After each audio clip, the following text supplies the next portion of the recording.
Hey folks, hope everyone is doing well and that you are pretty comfortable now within the class, starting the new week. Hopefully, everything is going well. So far, so good. So the objective of this video is to give you just an answer key, basically of few problems that you guys will practice on, and then compare it to my way of solving it, and then hopefully it'll be the same. So with chapter 2 in general, the problems are pretty straightforward, pretty simple, but the idea behind it is basically it's just for you guys to compare what you do with what I do. Which one is the best way? It doesn't really matter as long as it works. Is there ways to make it to make better code more simplified? Yes, and that's the idea behind it. The more you can simplify your code, the better it is. Having few comments. I see a lot of folks that just don't put any comments in their code, which is not a good habit. Definitely, you need to do that. Now, with what we're doing in class, is pretty straightforward. But hopefully, when you guys hit the field, by getting, writing, I don't know, 1,500, 2,000, 3,000 lines of code. It's not going to be easy not to remember. So we're going to go over the problem on chapter 2, number 5, which is average of values. So the problem tells you, let me start this first. Visual Studio, hopefully you guys were able to download it and then, make it all run and good to go. So you go to empty project, and then hopefully it'll open soon. Let's go ahead and read the problem by the time this opens. So to get the average of series of values, you add the values up, then divide by the sum by the number of values. So write a program that stores the following values in 5 different variables. They give you those things. Then the program should first calculate the sum of these 5 variables and then store the results in a separate variable named sum. Then the program should divide the sum variable by 5 and get the average, so display the average on your screen. So after you open, as I showed you before, open Visual Studio, then you go to source, add, then new item, and then you go to CPP. That's always what we'll be using for when we're using Visual Studio. Always use the CPP format. Then one more thing you'll have to do once this opens, go under project, right click, and then go under properties, then you go under linker system, and then change it right here to console. If you don't do that, when you run your code, it's not gonna stay on your screen. It's gonna pretty much disappear after you run it. So if you don't want to deal with this, then what you can do is, instead of doing empty project, you start one that already exists, and that will take care of that for you. And I'll show you in a little bit how to do that. So starting with that one, my apology, 1 second. Already, I'm back. Sorry for that pause. So starting with this one, always have the habit to put the chapter, which is 2, and that is programming number 5. So programming challenge 5, which is average of values. So starting with that, we need our first library, which is include IOStream. Then we need the using namespace std. Then we need our main function, so int main. So the first thing we need to do is have some values. So to do that, so we need to store the values, and those are all, I'll use double because I'm dealing with numbers in this case. So value 1, and that is equal to 28. Then the next one will be double value 2, which is equal to 32. Then we have double value 3, which is equal, I keep doing the same mistake, let's see, 28 3237. Then I have a double value 4, which is equal to 24. And then the last one that they gave us, which is a double value 5, equals to 33. So let's put this one back. Oops, oh, right here, missing a semicolon. Maybe that was the reason.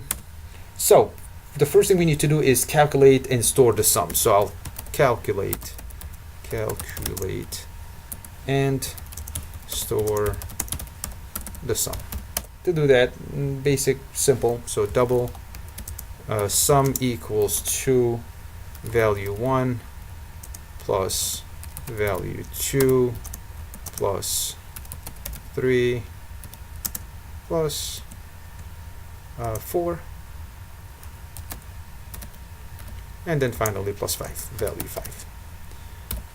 Okay, so as you can see right here, for this one right here, sum, I did the declaration here. I could have done it up right here, did double sum, and declared the value there, and then here I would have not have put double, I just put sum equal. So it's the same thing. You can do it either with your variables, all of them, or you can do it within the program. It doesn't really matter. Then what I need to do, the next thing is calculate and store the average. So calculate,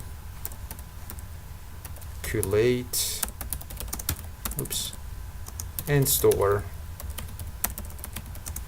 the average. For that one, very simple. Once again, I'll declare a new variable, call it average, I guess, equals to sum divided by 5. And then finally, I need to display, all these results on my screen. So display the average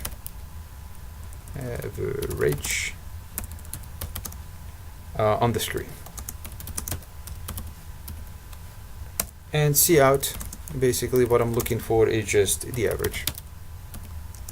Okay, you can add a sentence and then do this, but it doesn't really matter at this point. It did not ask for it, so it doesn't really matter. Then run your program, Control F5. And if there's an error, then it will debug it and tell you if there's an error. If not, then it will pop up on your screen. So it's building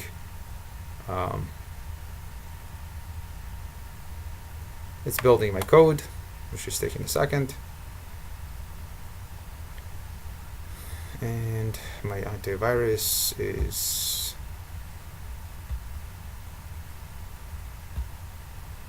let's see, where is my execution? So right there, it tells you what it is, which is 30.8. Press any key to continue, and that's pretty much what it is. You could have just put a comment here, cout, semicolon, double quotes, the average is semicolon, then close it, then less signs, and then put the average, same thing. So that's what you guys will do when you do your homework. You'll do something similar to this. Take a print screen of this, using the key on your keyboard, and then paste that in a Word document, and then copy and paste the code itself. So I'll do this, open a Word document really quickly. I know it's a little bit off track, but I just want to remind you of that, so like that you don't make a mistake about it or something. So open a new document. Oops, don't need this. And here, paste. Now before pasting that, just make sure to remember to put, which is chapter 2, and that is number 5. So 5.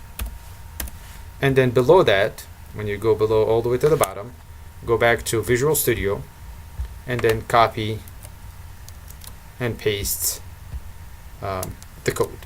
And you can use one single document to do every single assignment that I assign you. One Word document will do the job. So that's what you'll do for every single assignment. That's it for this one. So let's go and let's do another one. Let's do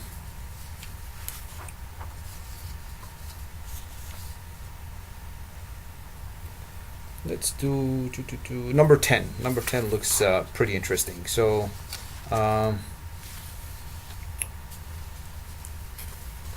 see, number 10, it asks for miles per gallon. So in this case, what is it asking you to do is a car holds 15 gallons of gasoline and can travel 375 miles before refueling.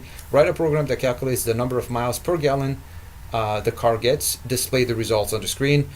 Hint, they give you a formula. The formula is what? The MPG mile per gallon is equal to mile driven divided by gallons of gas used. So very simple. We'll do the same thing. So let me be a little bit lazy. I'll use the same thing here. So I'm not going to delete everything. And that is number 10. And that one is miles per gallon. So miles, per gallon. So for this one, same thing. First thing I need to do once I go into my main function, so I need to do a declaration of constants. For that one, I'll use constant double gallons equals to, what did they give us? 15. Next one is constant double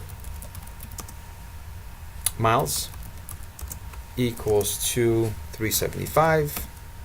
And then finally I have constant double for MPG, which is equal to miles divided by gallons.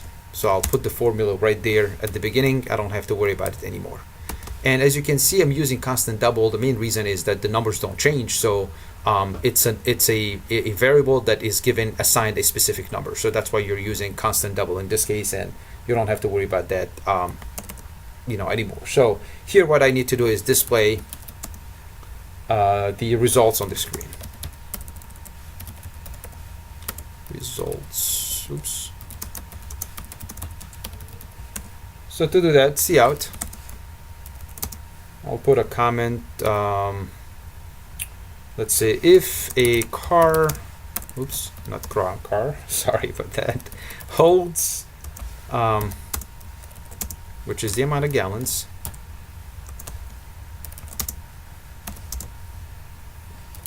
so my here gallons of gasoline, line, and then to go to the next line I can just do /n. That will force the compiler to take it to the next line. Cout and can travel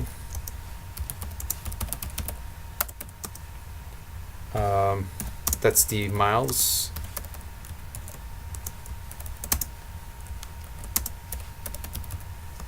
before refueling.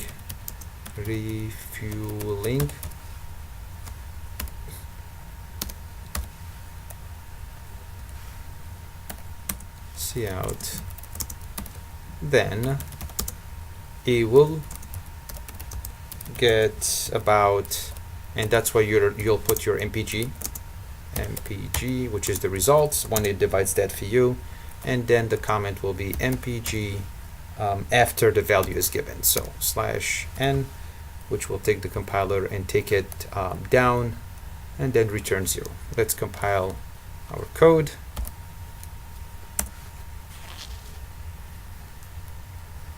Oops, we got an error. Let's see what it is. Missed a semicolon right there. So run this again.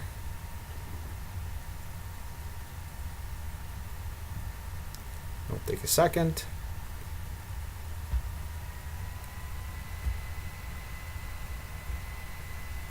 So if a car can hold 15 gallons of gasoline and can travel 375 miles before refueling, then it will take about 25 miles per gallon. And that's pretty much it for the problem. I mean, you could have done more things.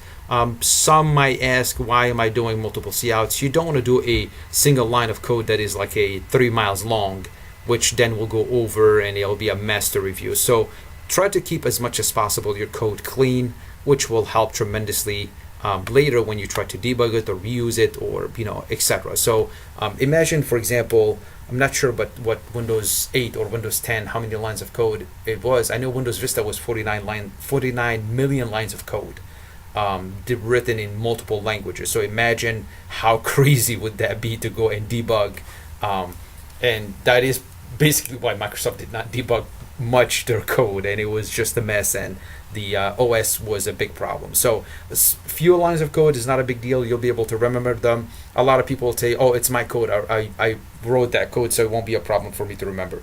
That is true. However, if it's a lot of line of code, you will definitely forget about it and will not remember after a span of basically a couple weeks. It will take about 2 weeks for you to start forgetting about the code that you wrote yourself. So the next example, let's do something fun. Let's do number 16, which is a diamond pattern. Write a program that displays the following pattern, which is a bunch of stars on top of each other. That'll be, let's see, I'm going to make a mess out of this one probably. So that's number 16, and it is diamond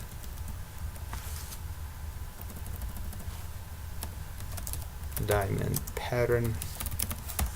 So same thing, I'm going to be lazy. I'm not going to use everything. I'm not going to delete everything. Let's get rid of this. Okay, so for this first one, we need just to make a basic display. So there's no calculation or anything like that needs to be done at this level. So display the diamond pattern. So let's see. See out. Let me try to figure this out. It's going to be a mess. Let's see. I'll start here. So for the first one, I'll modify those probably in a sec when I go through the different patterns that I have.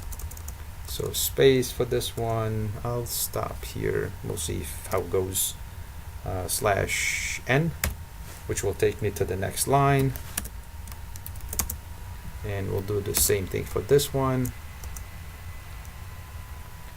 And that will be 2 stars. /n. Let me modify this. This looks ugly. Which will change my pattern, of course.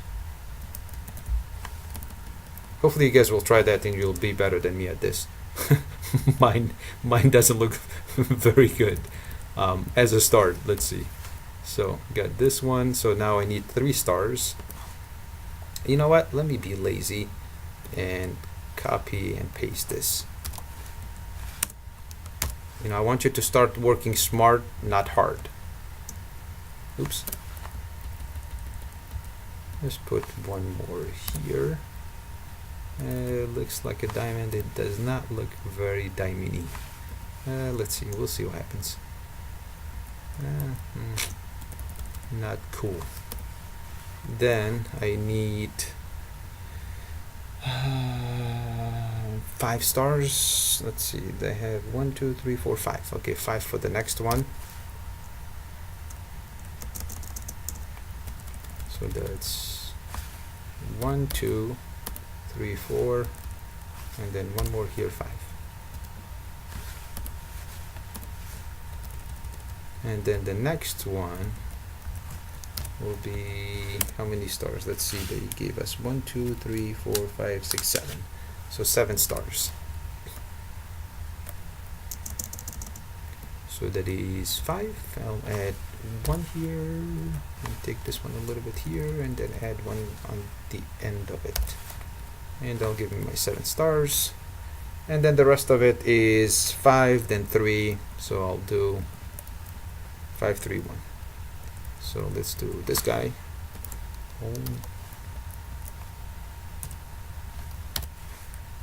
I might have to change this in a sec if it doesn't work properly. Let's see.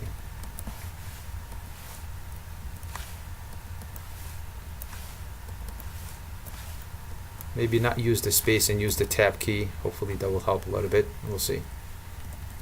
Maybe not, maybe yes. It looks pretty crooked to me. but we'll see. And then next one is the 3,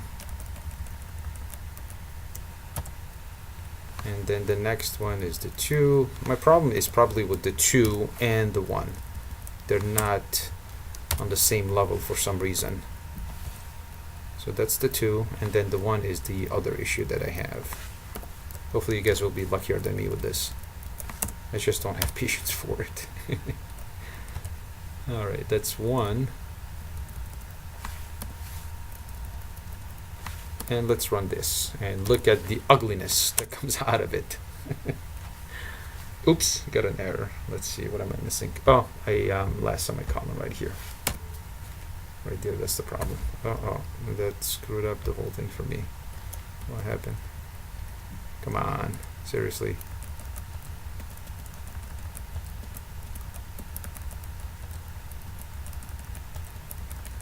That's why I hate doing graphical design and stuff like that. Websites is just so annoying.